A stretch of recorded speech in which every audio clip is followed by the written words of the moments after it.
కౌముది weekly audio magazine 57వ సంచికలో తరువాతి అంశం ఈ వారం వ్యక్తి ఈ వారం స్ఫూర్తి. ఈ శీర్షికలో కౌముది వీక్లీ ఆడియో మ్యాగజైన్ 53, 54, 55, 56 ఆ 4 సంచికల్లో ప్రపంచ ప్రఖ్యాతిగాంచిన చలనచిత్ర దర్శకుడు సత్యజిత్ రే గురించి వీలన్ని విశేషాలు మాట్లాడుకున్నాం కదా. ఈ వారం మరొక స్ఫూర్తిదాయకమైన వ్యక్తి, ప్రఖ్యాత నవలా రచయిత గురించి మాట్లాడుకుందామండి. ఈ నవలా రచయిత భారతదేశంలోని ఒక ప్రాంతానికి చెందినప్పటికీ, ఆ ప్రాంతీయ భాషలోనే నవలలు రాసినప్పటికీ, ఆయన నవలలు దాదాపుగా భారతదేశంలోని అన్ని భాషల్లోకి, కొన్నిసార్లు ఇతర ప్రపంచ భాషల్లోకి, ఇటాలియన్ లాంటి భాషల్లోకి కూడా అనువాదం చేయబడ్డాయి. ఈ రచయిత నవలలు రాసినటువంటి కాలం 100 సంవత్సరాల క్రిందటండి. అయితే ఇప్పటికి కూడా సాహిత్యం పట్ల ఆసక్తి ఉన్న ఎవరైనా కానీ ఈ 100 సంవత్సరాల క్రిందటి నవలా రచయితని మర్చిపోలేరు. ఆయన 100 ఏళ్ల క్రిందట రాసిన నవలల్ని ఇప్పటికి కూడా పాత్ర చిత్రణకి కానీ రచనా శైలికి కానీ ప్రామాణికంగా భావిస్తూ ఉంటారు, గౌరవిస్తూ ఉంటారు. గత 100 ఏళ్లలో ఎంతో మంది రచయితలు, దాదాపుగా వేలాది మంది, లక్షలాది మంది వచ్చారు కదండి. ఇంకా భారతీయ భాషలు, ప్రపంచ భాషలు అన్ని చూసుకున్నా కానీ వాళ్ళందరూ కలిసి అన్ని భాషల్లోనూ కలిసి దాదాపుగా లక్షలాది మంది నవలలు రాసి ఉంటారు. మరి అయితే ఎంతమంది రచయితలని తరువాతి తరం వారు గుర్తుపెట్టుకుంటున్నారు? ఎన్ని నవలలు కాలగర్భంలో కలిసిపోకుండా కాలానికి ఎదురీది నిలిచి నిత్య నూతనంగా కొన్ని తరాల సాహితీ ప్రియుల్ని అలరిస్తున్నాయి? ఈ ప్రశ్నకి సమాధానం మీ అందరికీ తెలుసు. కొద్దిమంది రచయితలు, కొద్ది సంఖ్యలో నవలలు మాత్రమే దశాబ్దాల తర్వాత కూడా తమ విలువ ఏమాత్రం తగ్గిపోకుండా నిలబడ్డాయి, నిలబడుతున్నారు రచయితలు.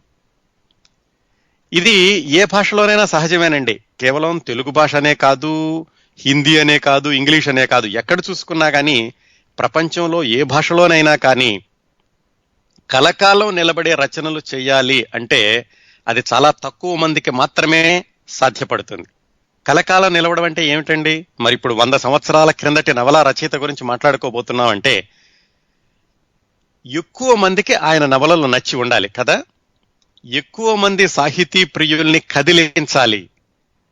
అలా అయితే వాళ్ళు తరువాతి తరం వాళ్ళకి ఇదిగో ఈ రచయిత రచనలు అద్భుతంగా ఉన్నాయి, ఈ నవలలు బ్రహ్మాండంగా ఉన్నాయి, మీరు చదవండి అని తరువాత తరానికి అందిస్తారు. అది తరువాతి తరానికి వెళుతుంది. అలా కొనసాగి ఆ రచన కలకాలం నిలబడుతుంది. అసలు ఈ రచన నచ్చడం అంటే ఏమిటండి? రచన చదివే పాఠకుడికి తన జీవితం దాంట్లో కనిపించాలి, లేదా ఆ రచనలో చదివేటటువంటి పాఠకుడికి ఉన్న కొన్ని సమస్యలకి పరిష్కారం కనిపించాలి, లేదా ఆ రచన పాఠకుడికి మనోవికాసాన్ని కలిగించాలి, లేదా ఆ రచన తనకి అందని ఊహాలోకాలకి కొన్ని నిచ్చెనలు వేయించాలి. ఇలా వివిధ కారణాల వల్ల నవలలు, రచనలు, సాహితీ ప్రక్రియలు కొంతమందికి కొన్ని నచ్చుతాయి. అందరికీ నచ్చాలని లేదు అన్నీ కూడాను.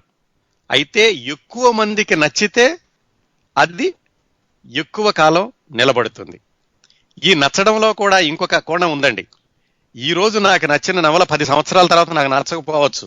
ఎందుకంటే జీవితంలో ఎదురయ్యే అనుభవాలు, మానసిక పరిపక్వత, పరిణితి ఏదైనా అనుకోండి, సమయాన్ని బట్టి కూడా ఈ నవలలు నచ్చడం, నచ్చకపోవడం అనేది మారుతూ ఉండొచ్చు. ఇన్ని క్లిష్టమైన అంశాలు ఉన్నాయి ఒక నవల నచ్చడం, ఒక నవల కలకాలం నిలబడడం అంటే. మరి 100 ఏళ్ల తర్వాత కూడా ఒక రచయిత రచనల్ని, ముఖ్యంగా ఆయన నవలల్ని ఈనాటికి సాహితీ ప్రియులు అభిమానిస్తున్నారు అంటే ఆ రచయిత 100 ఏళ్ల క్రిందటే కొన్ని దశాబ్దాలకి నిలబడే పాత్రల్ని, భావాల్ని, సన్నివేశాల్ని సృష్టించారన్నమాట. అంతే కదండి. దీనికి ఎంత ప్రతిభ ఉండాలో ఆలోచించండి. ముందులో చెప్పినట్టుగానే ఈయన భారతదేశానికి ఒక ప్రాంతానికి చెందినటువంటి రచయితే అయినప్పటికీ భారతదేశంలోని అన్ని భాషల్లోనూ దాదాపుగా ఈయనకి అభిమానులున్నారు. ఈయన ప్రతిభలో అదొక ప్రముఖమైనటువంటి కోణం. ఇంతకీ ఈయన పేరు చెప్పలేదు కదా. సత్యజిత్ రే గారిలాగా ఈయన కూడా బెంగాలీ భాషకు చెందిన రచయిత అండి. అయితే ఈయన పేరు, ఈయన రచనలు తెలుగు వాళ్ళకి చిరపరిచితం. చాలా మందికి ఈయన పేరు చెప్తే అసలు ఈయన తెలుగువాడు కాదు అంటే ఆశ్చర్యపోతారు. ఎందుకంటే ఈయన నవలలు కానీ ఈయన పేరు కానీ తెలుగు సాహితీ ప్రియుల్లో అంతగా కలిసిపోయాయి. నేను సాహితీ ప్రియులు అంటున్నాను, ఎందుకంటే తెలుగు వారు అనడం లేదు. ఎందుకంటే ముఖ్యంగా ఈ నవలల గురించి, ఈ రచయిత గురించి సాహిత్యాన్ని అభిమానించే వాళ్ళకి, సాహిత్యానికి దగ్గరగా ఉన్న వాళ్ళకి ఎక్కువగా తెలుస్తుంది. అది మళ్ళీ వేరే విషయం. ఎంతమంది చదువుతున్నారు, ఎంతమంది చదవట్లేదు, ఎందుకు చదవట్లేదు, అదంతా వేరే కోణం అండి. దాని గురించి తర్వాత ఎప్పుడైనా మాట్లాడుకుందాం. ప్రస్తుతానికి నేను చెప్పేది తెలుగు సాహితీ ప్రియులకి ఈయన 100 సంవత్సరాలుగా అభిమాన రచయితగానే ఉండిపోయారు.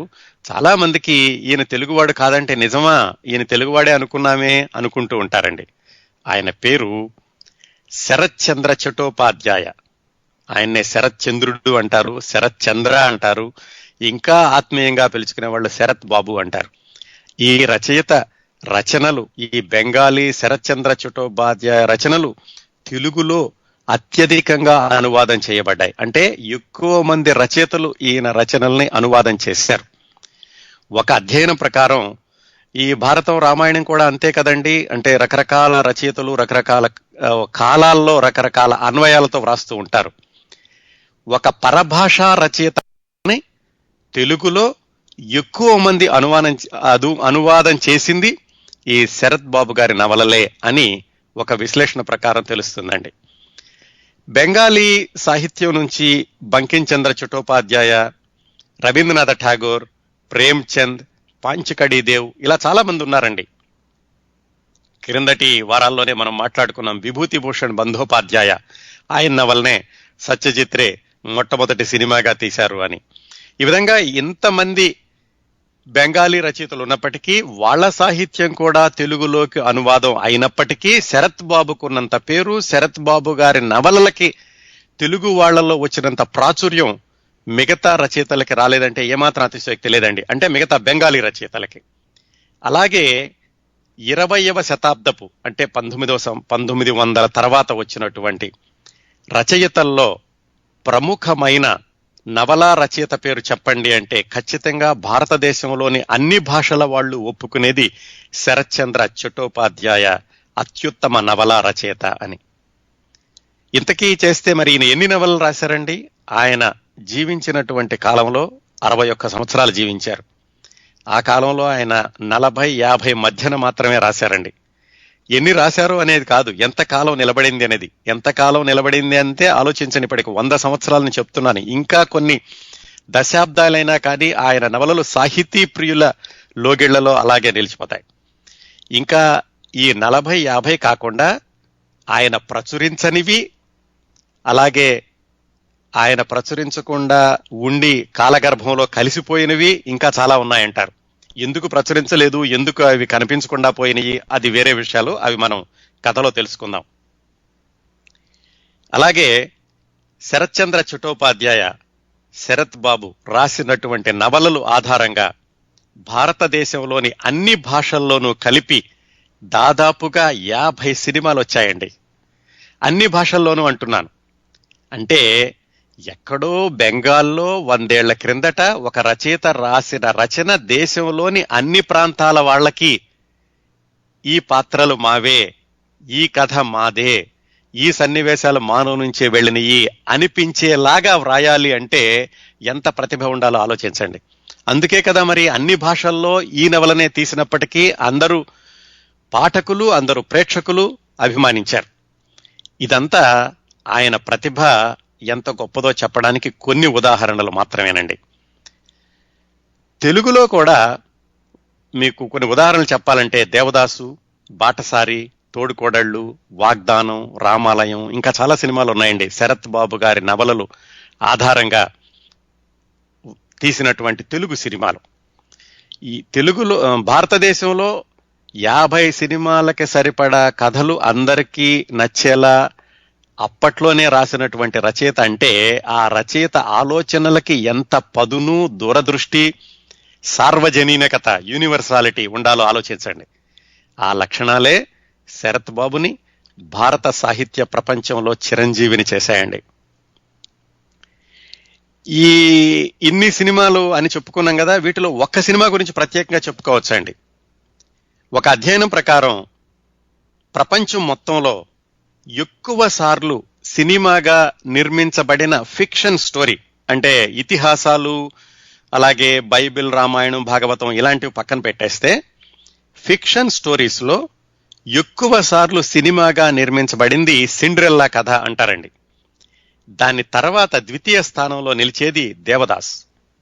16 సార్లు భారతదేశ భాషల్లో ఈ దేవదాసు నవల సినిమాగా నిర్మించబడుతూ ఉంది. క్రిందటి సంవత్సరం కూడా ఈ దేవదాసు ఆధారంగా ఒక సినిమా విడుదలైంది బంగ్లాదేశ్లోనండి. బెంగాల్లో అయితే చెప్పవసరం లేదు, 4 సార్లు 5 సార్లు ఇదే నవలని సినిమాగా తీశారు. అది శరత్ బాబు రచనలో ఉన్నటువంటి గొప్పతనం అండి. అంటే ఈ నవల బాగుంటుందా, నవలకి వ్యతిరేకించే వాళ్ళు లేరా, అవన్నీ వేరే విషయాలు అనుకోండి. కానీ ఎంత ప్రభావం లేకపోతే 100 సంవత్సరాల నుంచి అదే నవలను 16 సార్లు సినిమాగా తీస్తారండి. ఇంత అద్భుతమైన సాహిత్యాన్ని సృష్టించిన శరత్ చంద్ర చట్టోపాధ్యాయ శరత్ బాబు జీవించింది 61 సంవత్సరాలు.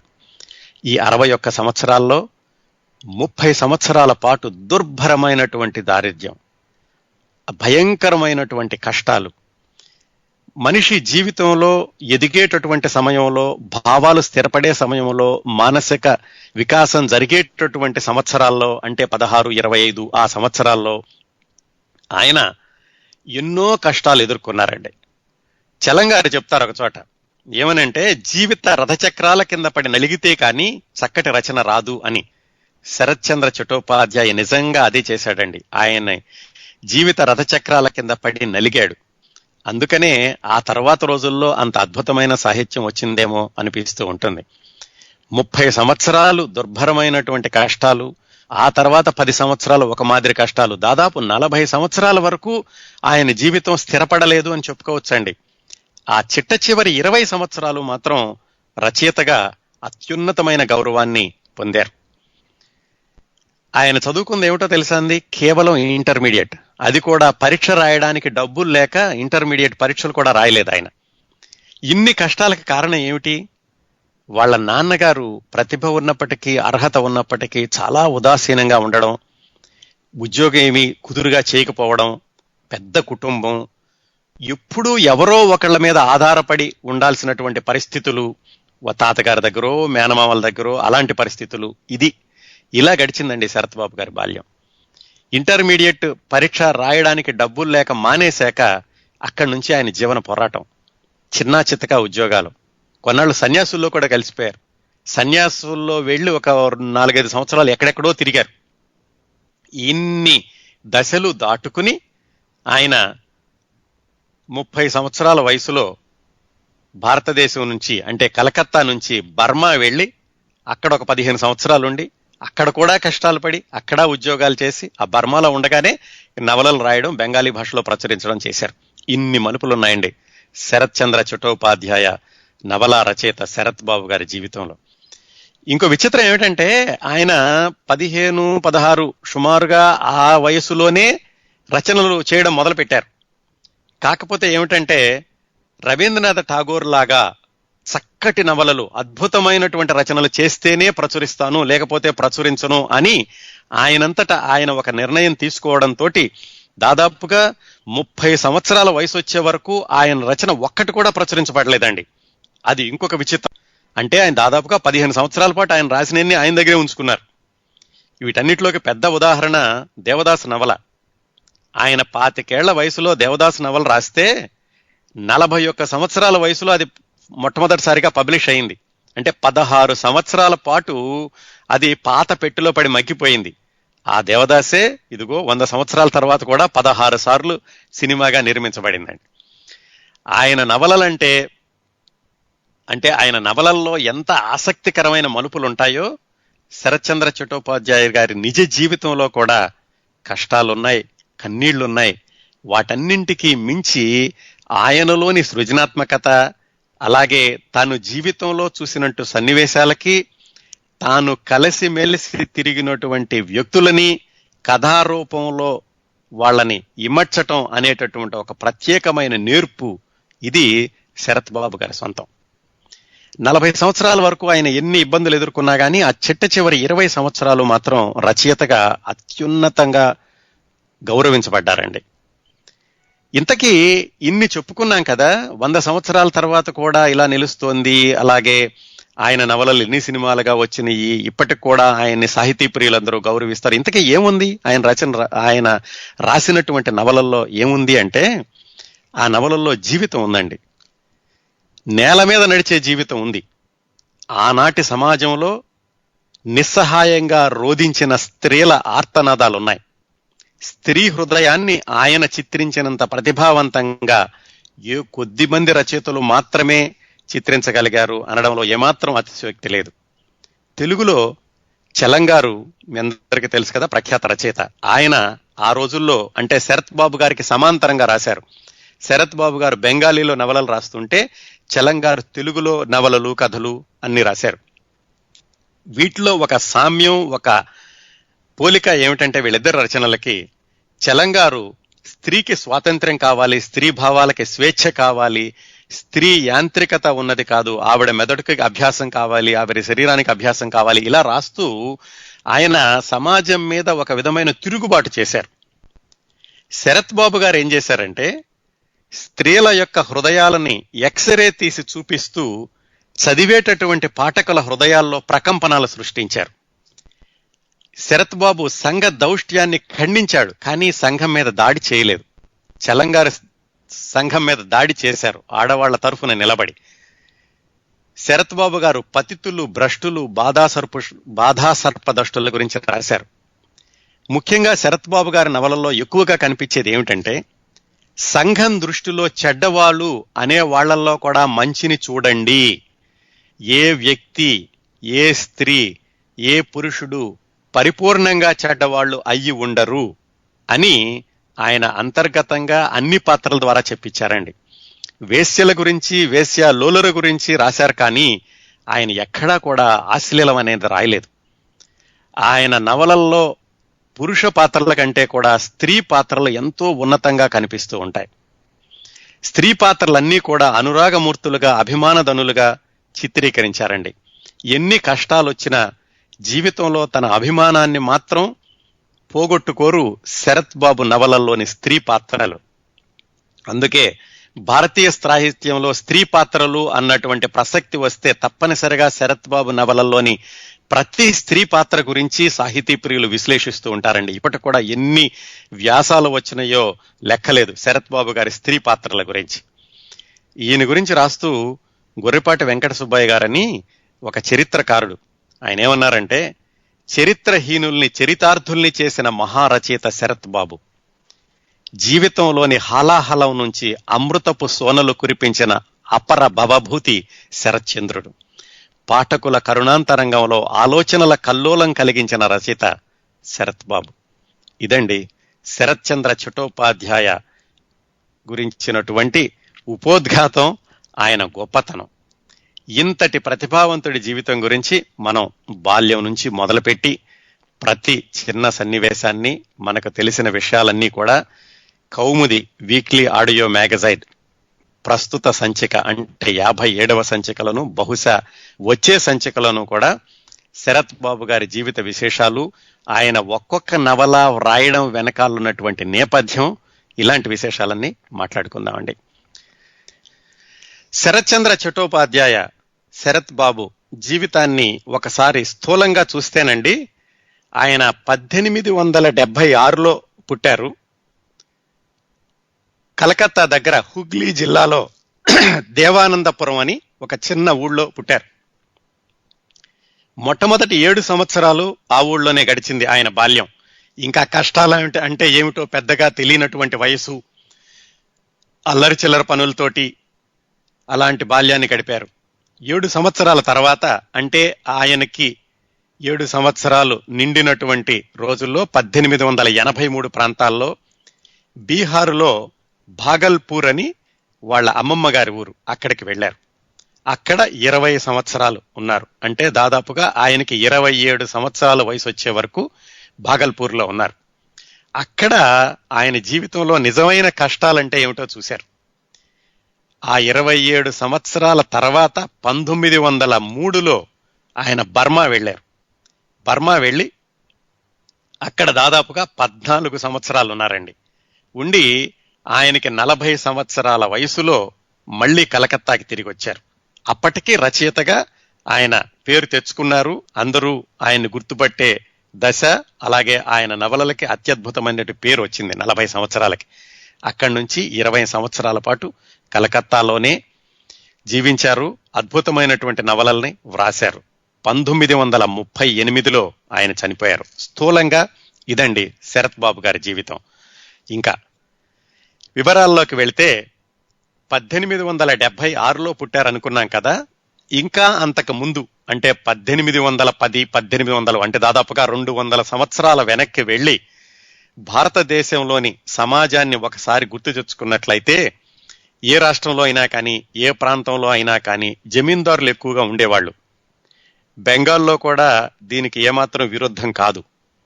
జమీందారులు, వాళ్లను గుప్పిట్లో పెట్టుకున్నటువంటి బ్రిటిష్ అధికారులు, జమీందారుల ద్వారా దోపిడీని చేసేటటువంటి బ్రిటిష్ ప్రభుత్వం, ఇది ఆ కాలంలోని పరిస్థితి. బెంగాల్లో కూడా అలాగే జమీందారులు ఎక్కువగా ఉండేవాళ్ళు.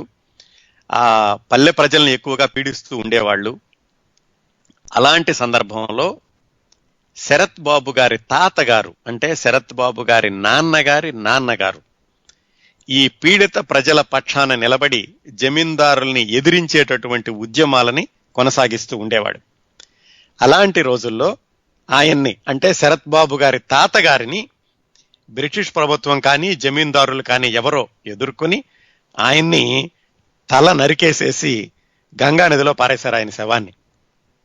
ఇది చాలా భయంకరమైనటువంటి అనుభవం. 1820-30 ఆ ప్రాంతాల్లో జరిగి ఉంటుంది.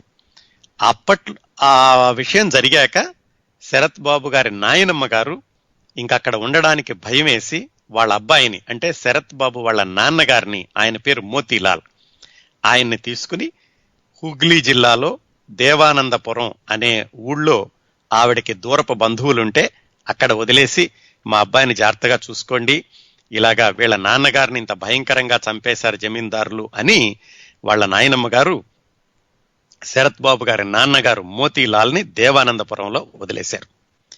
అక్కడ వాళ్ళ చుట్టాలైన ఈ మోతీలాల్ని పెంచడం ప్రారంభించారు. ఆయన కూడా చక్కగా చదువుకున్నాడు, చెడ్డ అలవాట్లేమీ లేవు, మంచిగా చదువుకుండడం, పైకి రావడం చూసి ఆ పెద్ద ఆయన ఏం చేశారంటే దేవానందపురంలో ఉన్న ఆయన వాళ్ళ అబ్బాయి వాళ్ళ అమ్మాయికి, అంటే దేవానందపురంలో ఎవరైతే మోతీలాల్ని పెంచుకుంటున్నాడో వాళ్ళ మనవరాలకి ఇచ్చి ఈ మోతీలాల్కి పెళ్లి చేశారు. ఆ మనవరాలు వాళ్ళు ఉండేది భాగల్పూర్ అని బీహార్లో, ఆ ఊళ్ళో. దేవానందపురంలోనేమో మోతీలాల్ ఉన్నాడు. భాగల్పూర్లో ఉన్నటువంటి తన మనవరాలను తీసుకొచ్చి మోతీలాల్కి ఇచ్చి వివాహం చేశాడు. ఆ మోతీలాల్ని పెంచినటువంటి పెద్ద ఆయన, ఆమె పేరు భువన మోహిని. ఈ మోతీలాల్కి భువన మోహినికి మొట్టమొదటి సంతానం ఒక అమ్మాయి. ఆ అమ్మాయి పేరు అనిలాదేవి. రెండవ సంతానమే ఇప్పుడు మనం మాట్లాడుకుంటున్నటువంటి శరత్ చంద్ర చటోపాధ్యాయ శరత్ బాబు. 1876 సెప్టెంబర్ 15వ తేదీన శరత్ బాబు జన్మించాడు. నాన్నగారి పేరు మోతీలాల్, అమ్మగారి పేరు భువన మోహిని దేవి. ఈ మోతీలాల్ అన్న ఆయన, అంటే శరత్ బాబు గారి నాన్నగారు, స్థిరమైనటువంటి ఉద్యోగం ఏమీ చేసేవాడు కాదు. అర్హతలున్నాయి, కళ ఉంది, ప్రతిభ ఉన్నవాడు, కానీ ఎందుకో గాని ఏ ఉద్యోగంలో నిలబడేవాడు కాదు. కుటుంబం మాత్రం చాలా పెద్దది. ఈ అనిలాదేవి, శరత్చంద్ర చటోపాధ్యాయ తర్వాత ఆయనకి 4 పిల్లలు పుట్టి చనిపోయారు. ఆ తర్వాత మరో 3 పిల్లలు, ఇంకొక 2 అబ్బాయిలు, ఒక అమ్మాయి. అయితే వీళ్ళందరూ దేవానందపురంలో జన్మించలేదండి. అనిలాదేవి, శరత్చంద్ర చటోపాధ్యాయ మాత్రమే దేవానందపురంలో జన్మించారు. మిగతా వాళ్ళందరూ కూడా భాగల్పూర్లో జన్మించారు. ఆ 4 పిల్లలు చనిపోయాక మిగిలినటువంటి ముగ్గురు పిల్లల్లో 7వ అబ్బాయి పేరు ప్రభాస చంద్రుడు, తర్వాత అబ్బాయి పేరు ప్రకాష్ చంద్రుడు, అంటే శరత్ చంద్ర, ప్రభాస్ చంద్ర, ప్రకాష్ చంద్ర. చిట్ట చివరి అమ్మాయి పేరు సుశీలాదేవి. వాళ్ళందరూ భాగల్పూర్లో జన్మించారు. శరత్ బాబు గారి విశేషాల్లో కొనసాగించబోయే ముందు ఒకసారి వీళ్ళందరూ ఏమయ్యారో చూద్దాం తర్వాత జీవితాల్లో. శరత్ బాబు తర్వాత జీవితంలో ఇలా ప్రఖ్యాత నవలా రచయితగా పేరు తెచ్చుకుంటుంటే, ఆ ప్రభాస చంద్రుడు అనేటటువంటి అబ్బాయి రామకృష్ణ మఠంలో చేరి సన్యాసం స్వీకరించి స్వామి వేదానంద అనే పేరుతో ప్రసిద్ధుడయ్యాడు. ఆయనే తర్వాత చిట్ట చివరి రోజుల్లో శరత్ గారి దగ్గర కూడా ఉండేవాడండి. ఆ స్వామి వేదానంద అంటే శరత్ బాబు గారి తమ్ముడు. ఇంకో తమ్ముడు మాత్రం మామూలుగా పెళ్లి చేసుకుని సామాన్యమైనటువంటి జీవితాన్నే కొనసాగించాడు. ఇది శరత్ బాబు గారి అక్క, తమ్ముళ్ళు, చెల్లెళ్ళను గురించినటువంటి సమాచారం. ఈయనకేమైందంటే, ఈ మోతీలాల్ చటోపాధ్యాయ అంటే శరత్ బాబు గారి నాన్నగారు ఏమి స్థిరమైనటువంటి ఉద్యోగం చేసేవాళ్ళు కాదు అని చెప్పుకున్నాం కదా. అందుకని ఆయన దేవానందపురంలో కొన్ని రోజులు ఉన్నాక, అంటే శరత్ బాబుకి 7 సంవత్సరాల వయసు వచ్చే వరకు ఇక్కడ ఉన్నాక, ఆ తర్వాత వాళ్ళ అత్తగారి ఊరు అంటే భాగల్పూర్, బీహార్ దగ్గర, అక్కడికి వెళ్లారండి. భాగల్పూర్లో శరత్ బాబు గారి ఇంకో తాతగారు అంటే వాళ్ళ అమ్మగారి నాన్నగారు, ఆయన పేరు కేదార్నాథ్. ఆయన అక్కడ బాగానే పేరున్న ఆయన, మేనమామలు కూడా చాలా మంది ఉన్నారు. అందుకని 7 సంవత్సరాలు దాటాక ఈ కుటుంబాన్ని అంతటినీ కూడా భాగల్పూర్ తీసుకెళ్లారు. ఇంకా ఈ దేవానందపురంలో ఉండగా, అంటే 7 సంవత్సరాల వయసు వచ్చే వరకు శరత్ చంద్ర ప్రాథమిక విద్యాభ్యాసం 1వ తరగతో 2వ తరగతో అలాంటివన్నీ చదువుకున్నాడు ఆయన. కాకపోతే చిన్నతనం నుంచి కూడా చాలా అల్లరి చిల్లరగా ఉండేవాడు శరత్ చంద్ర చటోపాధ్యాయ. సహజంగానే పిల్లలు అల్లరిగా ఉంటారు, ఈయనకి మరి కొంత ఎక్కువ. చిన్నప్పుడు ఎప్పుడు కూడా ఊరు బయటకెళ్లి చెరువులో చేపలు పట్టడం, పడవలు తొయ్యడం, ఆ పడవలు తోసుకుంటూ వెళ్లేటటువంటి వాళ్లతో కలిసి ఈయన కూడా ఈ ఊరు వదిలి వేరే ఊరు వెళ్లడం, మళ్ళా 2-3 రోజులాగి తిరిగి రావడం, ఇంట్లో వాళ్ళందరూ ఎక్కడికి వెళ్ళాడో ఏమయ్యాడో అని కంగారు పడడం, ఇలాంటి పనులన్నీ చేస్తూ ఉండేవాడు. శరత్ చంద్ర గారి నవలల్లో కనిపించేది ఇంకో విషయం ఏమిటంటే, ఆయన నిజ జీవితంలో ఎదురైనటువంటి వ్యక్తులు, ఎదురైనటువంటి సన్నివేశాలు దాదాపు ఆయన నవలలన్నింటిలోనూ కనిపిస్తూ ఉంటాయండి. ఉదాహరణకి ఆయన దేవానందపురంలో ఈ 6-7 సంవత్సరాల్లో, అంటే 1వ తరగతో 2వ తరగతో చదువుకునేటప్పుడు ఆయన స్కూల్లో ఒక మాస్టర్ ఉండేవాడు. ఆ మాస్టార్నే దేవదాసు నవలల్లో గోవిందుడు అనేటటువంటి మాస్టారు పాత్రగా ప్రవేశపెట్టాడు. మీకు దేవదాసు నవల ఎక్కువ మంది చదివి ఉండరేమో, సినిమా కనుక గుర్తుంటే స్కూల్లో ఇతన్ని స్కూలు అయిపోయి అందరినీ వదిలేసినప్పటికీ కూడా దేవదాసును మాత్రం స్కూల్లో నుంచి బయట పంపించారు. ఎందుకంటే వాళ్ళ నాన్న చెప్పాడు, వీడు అల్లరి చేస్తున్నాడు, వీడిని స్కూల్లో ఇంటర్వెల్లో మిగతా వాళ్ళని పంపించినా కానీ ఇతను పంపించకండి అని. మాస్టర్ ఎప్పుడు వీడు అల్లరి చేయకుండా స్కూల్లో కర్ర పట్టుకుని కూర్చుంటూ ఉంటాడు దేవదాసుని కట్టడి చేయడానికి. సరిగ్గా ఆ గోవిందుడు అనేటటువంటి మాస్టారు పాత్రే శరత్ చంద్ర చటోపాధ్యాయుని నిజ జీవితంలో పియూరి పండిత్ అని ఉండేవాడు. ఆయనకి దేవానందపురంలో స్కూల్లో పాఠాలు చెప్పిన అతన్నే ఈ దేవదాసు నవలలో మాస్టారు పాత్ర కింద చేశాడు. అలాగే ఈ దేవానందపురంలో 5-6 సంవత్సరాల వయసులో తను చదువుకునేటప్పుడు తన క్లాస్మేట్ ఒక చిన్నపిల్ల ఉండేది. శరత్ చంద్ర చటోపాధ్యాయం బాగా అల్లరిగా ఉండేవాడు, అందరితో తగాదాలు పెట్టుకుంటూ ఉండేవాడు, ఒక్కొక్కసారి కొడుతూ ఉండేవాడు కూడాను. ఈ చిన్నపిల్ల మాత్రం శరత్ బాబు అంటే చాలా ప్రేమగా ఉండేది, చాలా అభిమానంగా ఉండేది. మిగతా వాళ్ళందరితో ఎలా ఉన్నా కానీ ఈ పిల్లతో మాత్రం శరత్ చంద్ర చాలా మంచిగా ఉంటూ ఉండేవాడు. కోపం వచ్చినప్పుడు కూడా ఇతన్ని వెనక్కి తీసుకురావడానికి, ఇతనికి సముదాయించడానికి ప్రయత్నిస్తూ ఉండేది ఆ చిన్నపిల్ల. ఆ కోపంలో ఆ అమ్మాయిని కూడా 2 దెబ్బలు వేసేవాడు. అయినా కానీ ఆ అమ్మాయి శరత్ బాబు జట్టుని వీడిపోయేది కాదు. ఇవన్నీ కూడా ఒకసారి దేవదాస్ సినిమా ఊహించుకోండి. దేవదాసులో పార్వతిని కొట్టినా కానీ పార్వతి దేవదాసు వెంటే తిరుగుతుంటుంది, చిన్నపిల్లలుగా ఉన్నప్పుడు ఇద్దరు కలిసి తిరుగుతుంటారు. ఇవన్నీ శరత్ బాబు గారి జీవితంలో నిజంగా జరిగాయండి. ఆ అమ్మాయి ఎవరో ఆయన ఎక్కడా రాసుకోలేదు, కానీ ఆ తర్వాత ఆయన ఈ దేవానందపురం వదిలేసి వెళ్ళినప్పుడు మళ్ళా ఆ అమ్మాయి జీవితంలో తిరిగి కనిపించినటువంటి సందర్భాలు ఎక్కడా ఆయన ఆత్మకథలో లేవు. కాకపోతే చిన్నప్పుడు ఆయన స్కూల్లో జరిగినటువంటి సంఘటనలే యథాతథంగా దేవదాసులో ఆ దేవదాసు పార్వతి చిన్నప్పటి స్కూలు విశేషాలు అవన్నీ రాశాడని చెప్తారు. అలాగే శరత్ చంద్ర చటోపాధ్యాయ రాసిన ఇంకొక ప్రఖ్యాతమైన నవల శ్రీకాంత్, దాంట్లో రాజ్యలక్ష్మి అని ఒక స్త్రీ పాత్ర ఉంటుందండి. ఆ పాత్ర కూడా దేవదాస్కి శరత్ చంద్ర చటోపాధ్యాయకి 6-7 సంవత్సరాల వయసులో తనతో పాటు క్లాసులో చదువుకున్నటువంటి ఆ చిన్న పాపే ఆదర్శం అంటారు. దేవదాసులోని పార్వతికి, శ్రీకాంత్లోని రాజ్యలక్ష్మికి కూడా. ఇలా చదువుకుంటూ ఉండేవాడు ఆయన దేవానందపురంలో. ఒకవైపు అల్లరి, ఇంట్లో వాళ్ళు ఎలాగోలాగా స్కూల్లో ఉంచడానికి, చదివించడానికి ప్రయత్నించడం. ఇంకా వాళ్ళ నాన్నగారి విషయానికి వస్తే, మోతీలాల్ చెప్పుకున్నాం కదా, ఆయన ఏమైనా స్థిరమైన ఉద్యోగం చేసేవాడు కాదని. ఏంటో ఆయన మామూలు ఉద్యోగము, కుటుంబాన్ని పోషించడం ఇలాంటి వాటిలో ఎక్కువ ఆసక్తి చూపించేవాడు కాదు. కాకపోతే ఆయనకి బొమ్మలు వేయడం వచ్చు. పిల్లలతో కూర్చుని ఎప్పుడు పిల్లలకి కాగిత పడవలు చేయడం, పిల్లలతో ఆడించడం, అలాగే వాళ్ళతో అక్షరాలు దిద్దించడం, ఇలాంటివన్నీ చేస్తూ ఉండేవాడు. ఆయన దస్తూరి చాలా గుండ్రంగా ఉండేదట. ఆయన దగ్గర నుంచే శరత్ చంద్రకు కూడా చక్కగా గుండ్రంగా అక్షరాలు రాసేటటువంటి అలవాటు వచ్చింది. వాళ్ళ ఇంట్లో పెట్టిలో చాలా పుస్తకాలు ఉండేయట. సగం సగం రాసేసిన కథలు, సగం సగం రాసేసిన నాటకాలు, నవలలు. శరత్ చంద్ర చట్టోపాధ్యాయకు ఒకసారి చదవడం అనేది అలవాటు అవగానే అవన్నీ తీసి చూసి ఏమిట్రా అని చూస్తే అవన్నీ వాళ్ళ నాన్నగారు రాసినాయి. వాళ్ళ నాన్నగారు అంటే మోతీలాల్ చట్టోపాధ్యాయ రాసేవాడు, కానీ ఎక్కడికి పంపించేవాడు కాదు, ఏది పూర్తి చేసేవాడు కాదు, సగం సగం వదిలేస్తూ ఉండేవాడు. శరత్ చంద్ర చట్టోపాధ్యాయ రహస్యంగా వాళ్ళ నాన్నగారు రాసినవన్నీ చదవడం చాలా చిన్న వయసులోనే. బహుశా ఆయనలో ఈ సాహిత్య పిపాసకి బీజం అనేది వాళ్ళ నాన్నగారి అసంపూర్ణ రచనల నుంచి పడి ఉంటుంది అని చెప్తూ ఉంటారు.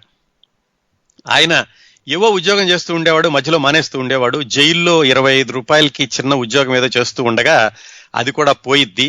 ఇంకప్పుడు ఆ ఊళ్ళో ఉండలేక దేవానందపురంలో వాళ్ళ మామగారు అంటే శరత్ చంద్ర చట్టోపాధ్యాయ వాళ్ళ అమ్మగారి నాన్నగారు, ఇక సరే మా ఊర్రా అక్కడే ఉంటావులే అనడంతో ఆయన దేవానందపురం వదిలేసి బీహార్లోని భాగల్పూర్ వెళ్లారు.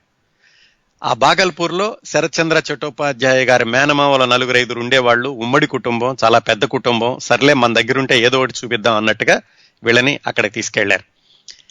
అక్కడికి వెళ్ళాక అంటే దేవానందపురంలో 7 సంవత్సరాలు అయిపోయి భాగల్పూర్ వెళ్ళాక అక్కడ కూడా శరత్ చంద్ర చట్టోపాధ్యాయ గారి అల్లరి పనులు మాత్రం ఏమాత్రం తగ్గలేదు, ఇంకొంచెం పెరిగినాయి. పైగా ఉమ్మడి కుటుంబం, అందరూ గారావంగా చూసుకుంటూ ఉంటారు. భాగల్పూర్లో ఈయన్ని స్కూల్లో ప్రవేశపెట్టారు. స్కూల్లో చదువు మీద అంతగా శ్రద్ధ ఉండేది కాదు. ఆ పిల్లలందరినీ చేరదీసి యువజన సంఘం లాగా పెట్టి 8-9 సంవత్సరాల వయసులోనే అలాగే వ్యాయామశాలను పెట్టి అక్కడ వాళ్ళకి కావాల్సినటువంటి వ్యాయామానికి సంబంధించినటువంటి పరికరాలని వాళ్లే తయారు చేసుకోవడం, ఇలాంటి పనులన్నీ చేస్తూ ఉండేవాడు. ఇంకా ఆ వయసులో శరత్ చంద్ర చట్టోపాధ్యాయ గారి అల్లరి పనులకి కొన్ని ఉదాహరణలు ఏమిటంటే, ఆ ఉమ్మడి కుటుంబంలో ఉన్న ఇంట్లో ఒక కోయిల ఉండేదట. పంజరంలో పెట్టి కోయిల్ని పెంచడం ప్రారంభించారు. ఆ కోయిలేమో ఎప్పుడు పడితే అప్పుడు కూసేది కాదు. పిల్లలందరూ చేరి శరత్ బాబు వాళ్ళందరికీ నాయకుడు. వాళ్ళందరితోటి ఏమిట్రా ఈ కోయిలు ఇంకా కూయటం లేదు, దీన్ని కూయించాలంటే ఏం చేయాలి అని ఏవో పుస్తకాలు చదివి దీనికి బాగా మిరియాల పొడి గనక ఆ మామిడాకులో కలిపి పెడితే అది తింటే గనక బాగా వెంటనే ఎప్పుడు పడితే అప్పుడు కూస్తుంది అని ఎవరో చెప్పడంతో ఆయన మామిడాకులో మిరియాల పొడిని దట్టించి దాన్ని ఆ కోయిలకి తినిపించాడు. తినిపి సరే మర్నాడు పొద్దున్నే బ్రహ్మాండంగా పాడుతుంది రేపటి నుంచి అని మర్నాడు పొద్దున్నే చూసేసరికి అదేమో చచ్చిపడిపోయి ఉంది ఆ ఘాటుకి, మిరియాల పొడి ఘాటుకి. ఇలాంటి అల్లరి పనులు చేస్తూ ఉండేవాడు. అలాగే వాళ్ళ తాతగారి దగ్గర ఏవో మంత్రాల పుస్తకాలు చూసి ఆ పుస్తకాలన్నీ చదివి మంత్రాలు చేస్తే పాములన్నీ కూడా వశం అవుతాయి, పాముల పడగ మీద మణి ఉంటుంది అని ఆ మంత్రాలన్నింటినీ కూడా అభ్యాసం చేసి ఒక చోట కూర్చుని పాముల పుట్ట దగ్గరికి వెళ్ళి మంత్రాలు చదవడం ప్రారంభించాట. కాస్తే ఆ పాములు రావడం, అవి ఈయన్ని కుట్టడం, తర్వాత పాములు వీడిని కరవడం, అందరూ వచ్చి రక్షించడం, ఇలాంటివన్నీ జరిగినాయి. ఇలాగా అల్లరి పనులన్నీ చేస్తూ ఉండేవాడు. ఇది ఒక కోణం. ఇంకొక కోణం ఏమిటంటే, ఒకవైపు అల్లరి పనులు చేస్తున్నప్పటికీ ఆయన మనసు మాత్రం చాలా జాలి, దయ ఎక్కువగా ఉండేది. ఈ లక్షణాలన్నీ వాళ్ళ అమ్మగారి దగ్గర నుంచి వచ్చినాయట. వాళ్ళ అమ్మగారు ఎక్కువగా దేవుడి పూజలు చేస్తూ ఉండడం, అందరినీ దయగా చూస్తూ ఉండడం, అందరి పట్ల ఆదరణ చూపిస్తూ ఉండడం, ఇలాంటివన్నీ వాళ్ళ అమ్మగారి దగ్గర నుంచి వచ్చినాయి. ఆ గుణాలు పొందినటువంటి శరత్ బాబు ఏం చేస్తూ ఉండేవాడంటే, దొంగతనంగా అందరి తోటల్లో నుంచి గ్రహించినటువంటి పళ్ళు కానీ, అలాగే దొంగతనంగా పట్టిన చేపలు కానీ వీటన్నిటినీ అమ్మేసేసి వాటిని తీసుకెళ్లి బిచ్చగాళ్ళకి ఇవ్వడం, లేకపోతే ఆ ఊళ్ళో కొంచెం లేని వాళ్ళకి ఇవ్వడం, ఇలాంటి పనులన్నీ చేస్తూ ఉండేవాడటండి. ఒకసారి వాళ్ళ ఊళ్ళో అంటే ఈ భాగల్పూర్లో శ్రీకృష్ణాష్టమి జరుగుతుందట. శ్రీకృష్ణాష్టమి జరుగుతుంటే అక్కడ ఉట్టి కొడతారు. ఆ ఉట్టి పైకెక్కి దాన్ని పట్టుకున్న వాళ్ళకి దానిలో ఉన్న ఇవ్వడం, ఇలాంటిది చేస్తారు కదా. దానికోసమని వాళ్ళ నాన్నగారి దగ్గర ఎలాగైతే ఒక 6 అణాలో 4 అణాలో పట్టుకుని జేబులో వేసుకుని ఆ పండుగకి వెళ్ళడం ప్రారంభించాడు. మిత్రులతో కలిసి వెళ్తుంటే ఒక బిచ్చగత్తె కనపడిందట. బిచ్చగత్తె కనపడి అడుక్కుంటూ ఇతను కూడా అడిగేసరికి ఆ అమ్మాయి ఇంకా చూసేసరికి ఇతనికి బాగా జాలేసి ఎన్ని రోజులైందమ్మా భోంచేసి అని అడిగి ఆవిడ 10 రోజులు 15 రోజులు అయిందంటే జేబులో ఉన్న 5 అణాలో 6 అణాలో తీసి ఆవిడకి ఇచ్చేసి ఆ శ్రీకృష్ణాష్టమి పండగకి వెళ్లకుండానే వెనక్కి వచ్చేసాట. ఒకవైపు అల్లరి చేసేవాడు, కొన్ని రెండో వైపు మాత్రం ఈ జాలి దయా గుణం కూడా ఎక్కువగా ఉంటూ ఉండేది. ఇంకా కొన్ని పనులు ఏం చేసేవాడంటే, ఆ భాగల్పూర్ అనేది గంగా నది ఒడ్డున ఉంటుంది. కొన్నిసార్లు ఈ పిల్లలతో కలిసి అల్లరి చేస్తూ ఉండేవాడు, కానీ హఠాత్తుగా ఉన్నట్టుండి మాయమైపోయేవాడు. పిల్లలందరూ కూడా అర్థమయ్యేది కదా ఎక్కడికి వెళ్ళాడా ఏమిటా అని. కొన్ని రోజులు ఇతన్ని కనిపెట్టి వీడు ఏమవుతున్నాడు, మాయమై ఎక్కడికి వెళ్తున్నాడు ఇతనితో వెళ్ళి చూస్తే గంగా నది పక్కన ఒక పాడుబడిన ఇల్లు ఉందట. ఆ ఇంటి చుట్టుపక్కల పొదలన్నీ కూడా బాగా దట్టంగా అల్లుకుని ఒక పొదలో మాత్రం లోపలికి వెళ్ళడానికి చిన్న దోవ ఉంది. వెళ్ళి అక్కడ కూర్చునేవాడట. అక్కడ కూర్చుని ఆ బయట నుంచి పడేటటువంటి సూర్యకిరణాలని, అక్కడి నుంచి దూరంగా కనిపించేటటువంటి గంగా నదిని, వీటన్నిటినీ చూస్తూ ఆయన ఆనందిస్తూ ఉండేవాట. వీళ్ళందరూ వెళ్ళి ఇదేం పిచ్చిరా నీకు, నువ్వు ఒక్కడే వచ్చేసి ఇక్కడ కూర్చుంటున్నావంటే చూడు ఎంత ఆనందంగా ఉందో, ఇక్కడ ఎంత సౌందర్యం కనిపిస్తుందో ఈ సూర్యకాంతిలో నుంచి, ఇలాంటివి చెబుతూ ఉండేవాడట. మళ్ళా ఒకసారి దేవదాస్ సినిమాలో పార్వతీ దేవదాసులను గుర్తు చేసుకోండి. చిన్నపిల్లలప్పుడు చుట్టూ పొద దగ్గరికి వెళ్ళి అక్కడ నువ్వేమైనా తినడానికి తెచ్చావా అని అడుగుతాడు, కొడతాడు పార్వతిని. సరిగ్గా అదే దృశ్యం శరత్ బాబు చిన్నప్పుడు ఆ గంగా నది ఒడ్డున పాడుబడిన ఇంటి దగ్గర ఉన్నటువంటి చెట్ల పొదలండి. అలాగా ఆయన జీవితంలో కనపడిన వాటినే వీటన్నిటిలోనూ, ఈ నవలల్లోనూ వాటిల్లోనూ ఆయన చూపించారన్నమాట. ఈ విధంగా ఆయన అక్కడ పెరుగుతూ ఉన్నాడు భాగల్పూర్లోనే ముఖ్యంగా చెప్పుకోదగినటువంటి ఇంకొక స్నేహితుడు ఎవరంటే ఈయనకి రాజేంద్ర లాల్, రాజు అని కూడా అంటారు. అతను ఎక్కువగా శరత్చంద్ర చట్టోపాధ్యాయని ప్రభావితం చేశాడు. దాదాపుగా శరత్చంద్ర చట్టోపాధ్యాయకి గురువులాగా ఉండేవాడు, అల్లరి చేయడంలో కానీ, ఈ సహాయం చేయించడంలో కానీ, వీటన్నిటిలోనూ కానీ. అలాగే అతను చిన్నప్పుడు నాటకాలు కూడా వేసేవాడు ఆ రాజేంద్రనాథ్ అన్న ఆయన. శరత్ బాబును కూడా నాటకాల్లోకి పిలిచి ఆడపాత్రలు అవి వేయించాటండి. ఈ రాజేంద్రనాథ్ యొక్క ప్రభావంతోనే శ్రీకాంత్ నవలలోని పురుష పాత్రని తీర్చిదిద్దాడు శరత్ బాబు అంటారు. ఆయన చాలా ఈ రాజు అన్న ఆయన విపరీతమైనటువంటి ప్రభావాన్ని కలిగించాడు శరత్ బాబు మీద. అందుకనే ఆయన పాత్రను యథాతథంగా శ్రీకాంత్ అనేటటువంటి నవలలో రాశాడు అని విశ్లేషకులు చెబుతూ ఉంటారు. హై స్కూల్లో ఇలా అల్లరి చేస్తూ కాస్త కరుణ దయా చూపిస్తూ మిగతా వాళ్ళ పట్ల ఇలా పెరుగుతున్నప్పుడు ఆయనకి కాస్త 11-12 సంవత్సరాల వయసు వచ్చేసరికి పుస్తకాలు చదవటం మీద బాగా ఆసక్తి పెరిగింది. ఇంట్లో వాళ్ళ నాన్నగారు అసంపూర్ణంగా రాసినటువంటి రచనలు చదివారు కదా, ఆ ప్రభావంతో స్కూల్లో కూడా ఆ సమకాలీన బెంగాలీ రచయితల నవలలన్నీ కూడా చదువుతూ ఉండేవాళ్ళు. వాటితోటి ఆయనకి సాహిత్యం మీద ఆసక్తి పెరగడమే కాకుండా భాగల్పూర్లో సురేంద్రనాథ్ మజుందార్ అని ఒక ఆయన ఉండేవాడు. ఆయన కాస్త జమీందారు లాంటి వాడు, జమీందారు కాదు, కాస్త బాగా ఉన్న ఆయన. వాళ్ళ ఇంట్లో ఈ సంగీత కార్యక్రమాలు, సాహిత్య కార్యక్రమాలు ఎక్కువగా జరుగుతూ ఉండేవి. సాధారణంగా బెంగాలీ వాళ్ళంటేనే కళాప్రియులు. ఈ సురేంద్రనాథ్ మజుందార్ అనే ఆయన ఇంట్లో జరిగే కార్యక్రమాలకి చిన్నపిల్లడైనటువంటి శరత్ చంద్ర ఎక్కువగా వెళుతూ ఉండేవాడు. వెళ్ళడం కాకుండా ఆయనకేవో టీ అందించడం, ఆయనకి హుక్కా అందించడం, ఇలాంటి పనులన్నీ చేసి వాళ్ళ ఇంట్లో జరిగేటటువంటి సంగీత సాహిత్య కార్యక్రమాల్లో పాల్గొంటూ ఉండేవాడు. ఒకరోజు వాళ్ళ ఇంట్లో ఉండగా గంగా నది దగ్గర దూరంగా ఎవరో అమ్మాయి ఏడుస్తూ కనిపించిందట. అరే వెళ్ళి చూసిరారా, ఎందుకు అమ్మాయి ఏడుస్తోంది అని ఈ సురేంద్రనాథ్ మజుందార్ శరత్ బాబును పంపించాడు. శరత్ బాబు వెళ్ళి ఆ అమ్మాయి ఎందుకు ఏడుస్తుందో కనుక్కొచ్చి ఏం చెప్పాడంటే, ఆవిడ మామూలుగా ఏడవట్లేదండి, ఆవిడది నిజమైన ఏడుపు.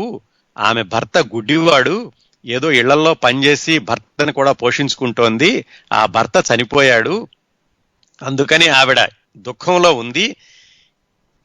బాగా ఉన్నవాళ్లు కృత్రిమంగా ఏడ్చేటటువంటి ఏడుపు కాదు, ఆమె హృదయాన్ని చీల్చుకు వచ్చింది దుఃఖం, ఇలా చెప్పాట.